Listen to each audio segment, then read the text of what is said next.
సోదరీ సోదరులారా, ప్రియ శ్రోతలారా, మనం ఈ రోజున 1 రాజులు 7వ అధ్యాయం వినబోతున్నాము. సొలొమోను రాజు దేవాలయ నిర్మాణ కార్యక్రమంలో తీవ్రంగా కృషి చేస్తున్నాడు.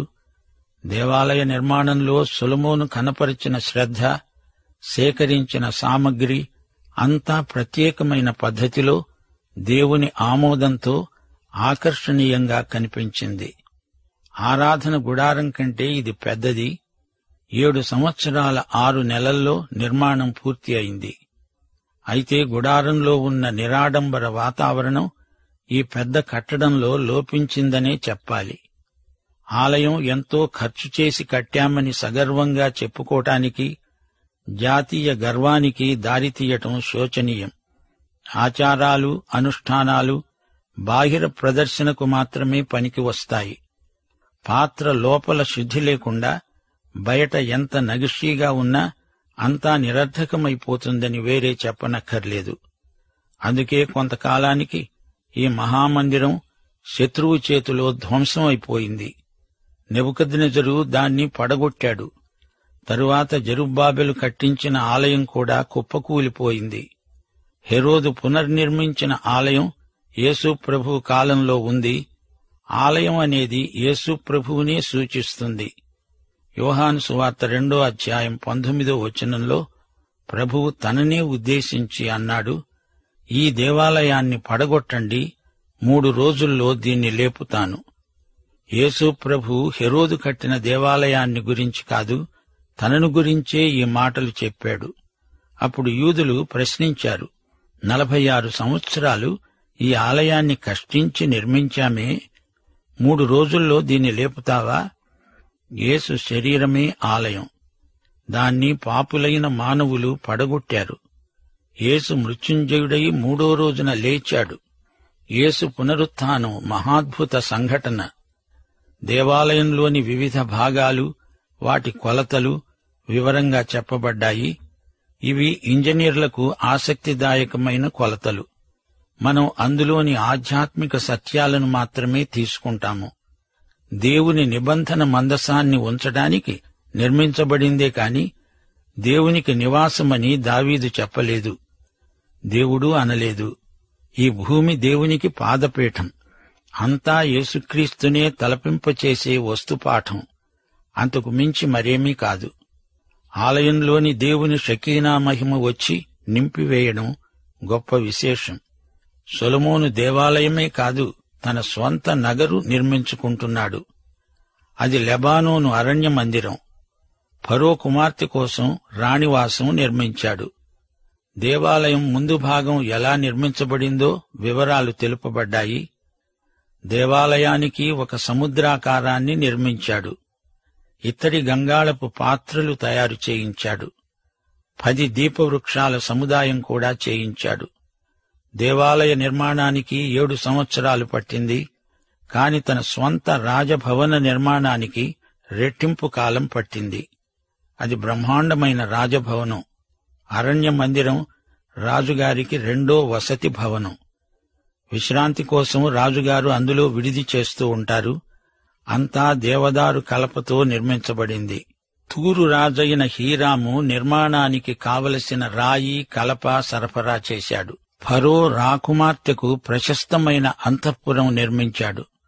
ఇదంతా ఆడంబరం. లోకమంతటా తన వైభవం తెలియబడాలనే కీర్తి కండూతి సొలొమోనుకు ఎక్కువ. లేకపోతే భార్యలకు ఈ భవనాలు నిర్మించటమేమిటి? దేవాలయంలో 2 స్తంభాలు మన దృష్టిని ఆకర్షిస్తున్నాయి. ఒకటి యాకీను స్తంభం, రెండోది బోయజు స్తంభం. యాకీను అంటే దేవుడే స్థాపిస్తాడు అని అర్థం. బోయజు అంటే ఇందులో శక్తి ఉంది అని అర్థం. బలము, అందము అనే ఈ 2 భావనలను వ్యక్తం చేసే కీర్తనలు ఎన్నో ఉన్నాయి. 96వ కీర్తన 6వ వచనం. ఘనతాప్రభావాలు ఆయన సన్నిధిలో ఉన్నాయి. బల సౌందర్యాలు ఆయన పరిశుద్ధ స్థలంలో ఉన్నాయి. అవును, బలం అంటే రక్షణ. యేసు తన వారిని పాపము నుండి రక్షించడానికి సమర్థుడు, శక్తిమంతుడు. అందం, సౌందర్యం అనే భావన దైవారాధనకు సంబంధించింది. పరిశుద్ధాలంకారములతో వచ్చి దేవుణ్ణి ఆరాధిస్తాము. ఆరాధనలో దేవుని అందాన్ని, సౌందర్యాన్ని తనివిదీర అనుభవిస్తాము. దేవాలయంలో యాకీను, బోయజు స్తంభాలు రెండూ ఎంతో ప్రసిద్ధికెక్కినవి.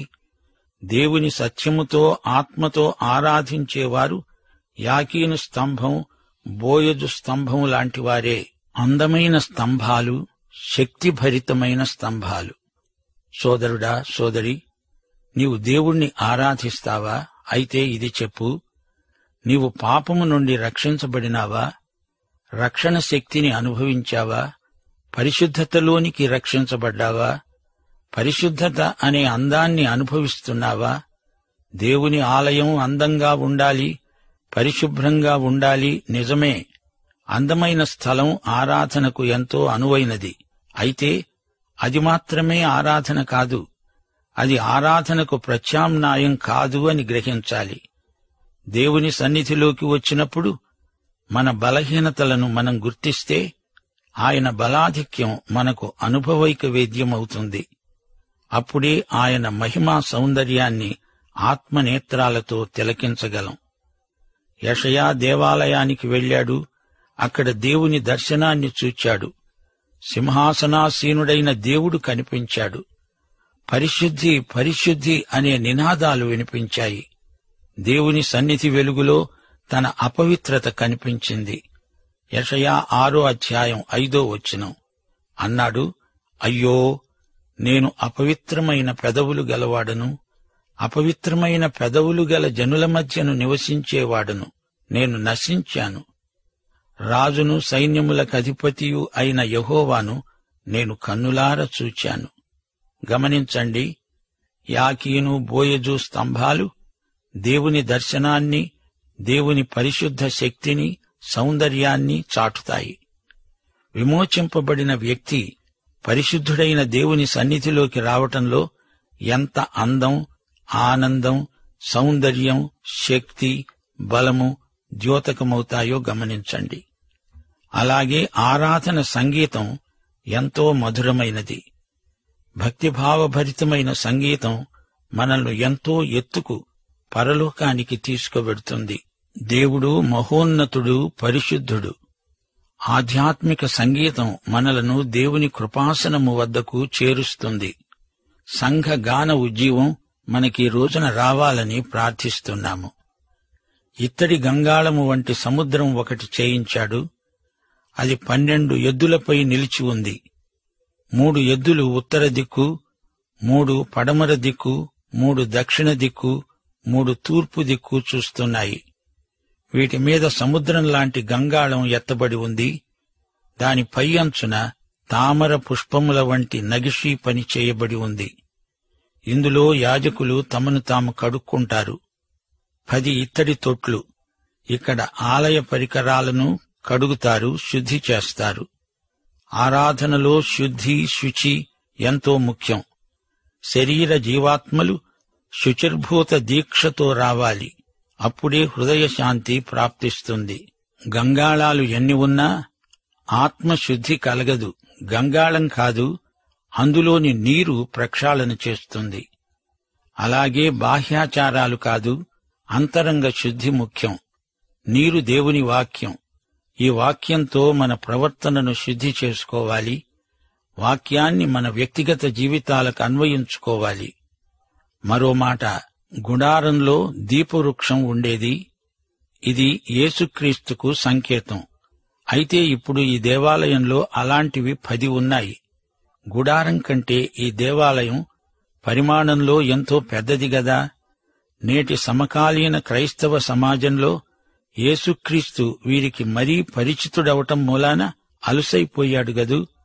యేసు ప్రభువు మావాడేలే అనే నిర్లక్ష్యభావం పరోక్షంగా విశ్వాసుల మస్తిష్కాల్లోకి ప్రవేశిస్తున్న సూచనలు కానవస్తున్నాయి.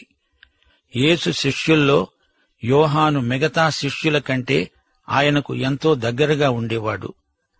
ఆయన గుండెలకు ఆనుకొని ఉండేవాడు.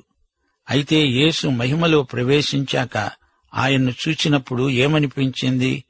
ప్రకటన 1:17 నేను ఆయనను చూడగానే చచ్చిన వానివలె ఆయన పాదాల వద్ద పడ్డాను.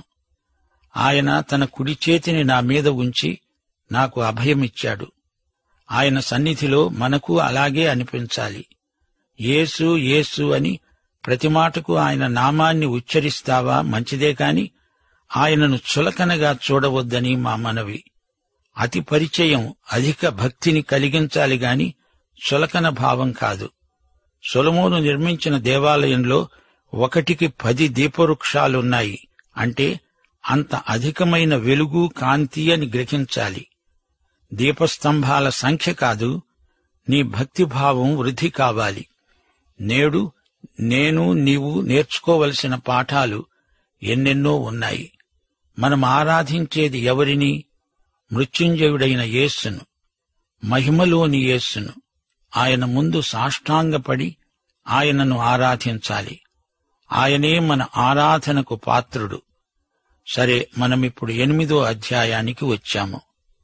1 రాజులు 8వ అధ్యాయం 1 వచనం. అప్పుడు సీయోను అనే దావీదు పురములో నుండి యెహోవా నిబంధన మందసాన్ని పైకి తీసుకొని రావడానికి యెరూషలేములో ఉన్న రాజైన సొలొమోను ఇశ్రాయేలీయుల పెద్దలను, గోత్ర ప్రధానులను, అనగా ఇశ్రాయేలీయుల పితరుల కుటుంబముల పెద్దలను తన వద్దకు సమకూర్చాడు. 10-11 వచనాలు. యాజకులు పరిశుద్ధ స్థలములో నుండి బయటికి వచ్చినప్పుడు మేఘము యెహోవా మందిరాన్ని నింపింది. కాబట్టి యెహోవా తేజోమహిమ యెహోవా మందిరములో నిండుకొనగా ఆ మేఘమున్న హేతువు చేత యాజకులు సేవ చేయటానికి నిలువలేకపోయారు.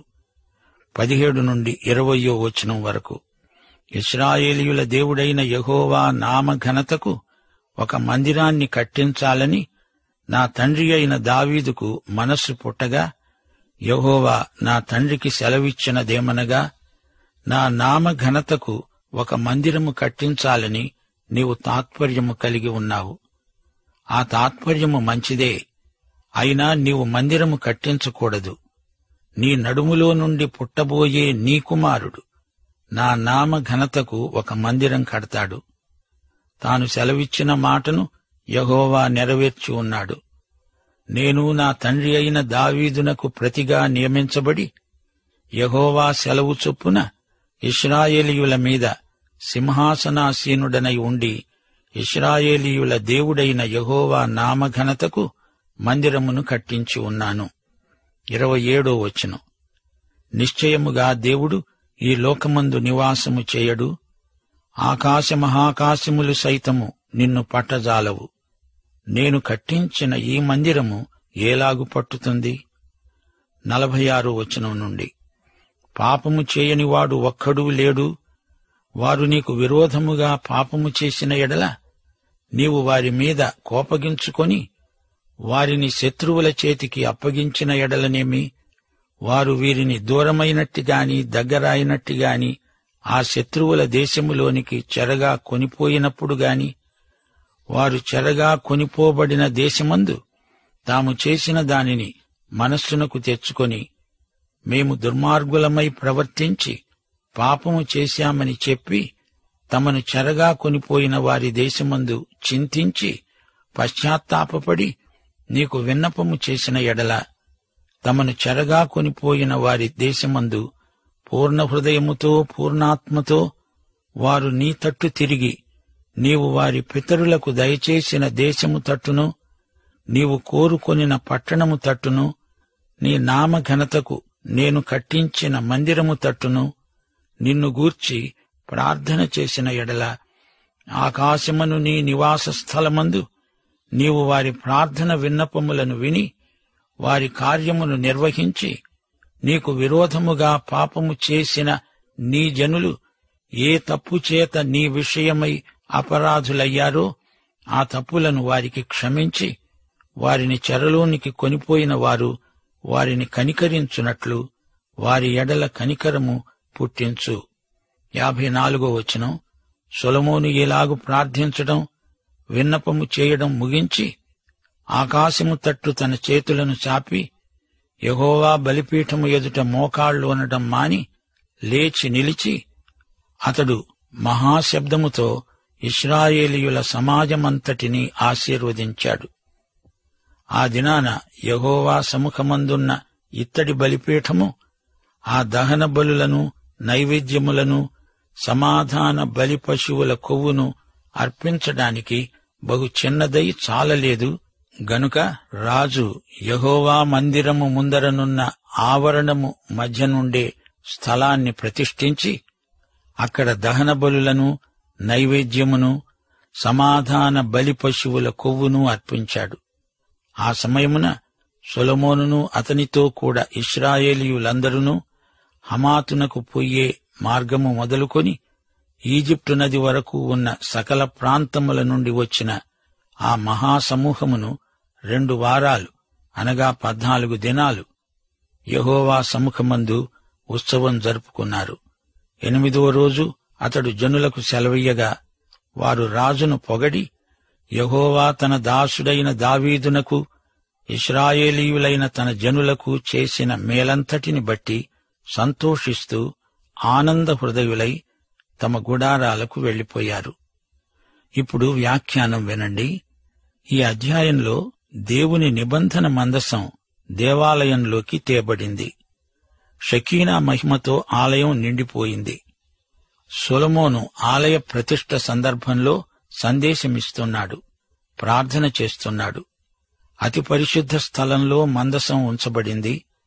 ప్రతిష్ఠా కార్యక్రమం ఎంతో గంభీరంగా సాగింది.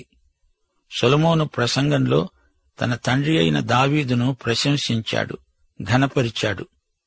2 సమూయేలు 7వ అధ్యాయంలో దావీదుకే ఈ ఆలోచన కలిగింది.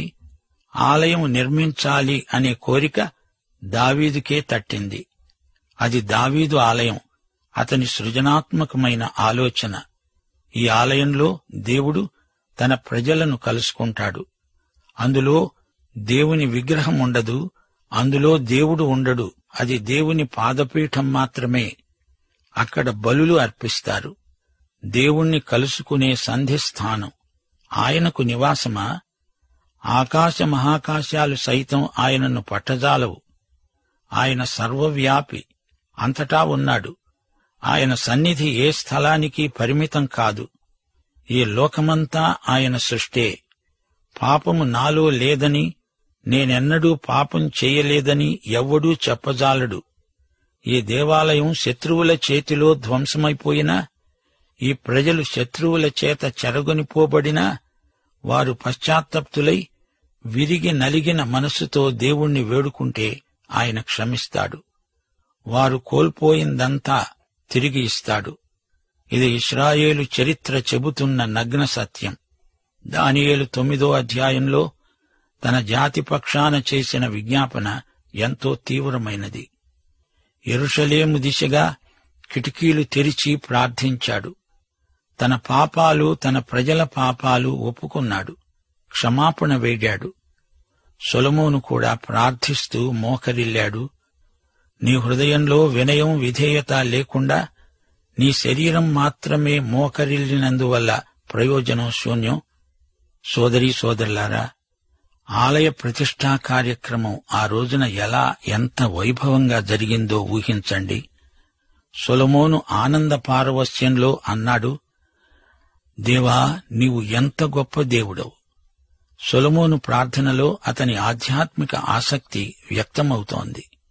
దేవుని మహిమ నిండిన ఆ దేవాలయంలో యాజకులు నిలువలేకపోయారు. దేవుని మహిమ ఉన్న చోట సేవకుల స్వార్థానికి తావులేదు. ఈ పాఠాన్ని మనం నేర్చుకొని తీరాలి. కీర్తనలు 11:4 యెహోవా తన పరిశుద్ధాలయములో ఉన్నాడు. యెహోవా సింహాసనము ఆకాశమందున్నది. ఆయన నరులను కన్నులార చూస్తున్నాడు. తన కనుదృష్టి చేత ఆయన వారిని పరిశీలిస్తున్నాడు. ముగింపులో ఎఫెసీ పత్రిక 2వ అధ్యాయం 22వ వచనం మీతో పంచుకోగోరుతాము.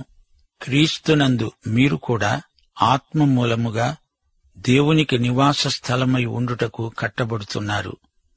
1 కొరింథీ 6వ అధ్యాయం 19వ వచనం. మీ దేహము దేవుని వలన మీకు అనుగ్రహించబడి మీలో ఉన్న పరిశుద్ధాత్మకు ఆలయమై ఉన్నదని మీరెరుగరా? మీరు మీ సొత్తు కారు, విలువ పెట్టి కొనబడిన వారు గనుక మీ దేహముతో దేవుణ్ణి మహిమపరచండి. దైవాశీస్సులు. ఆమేన్.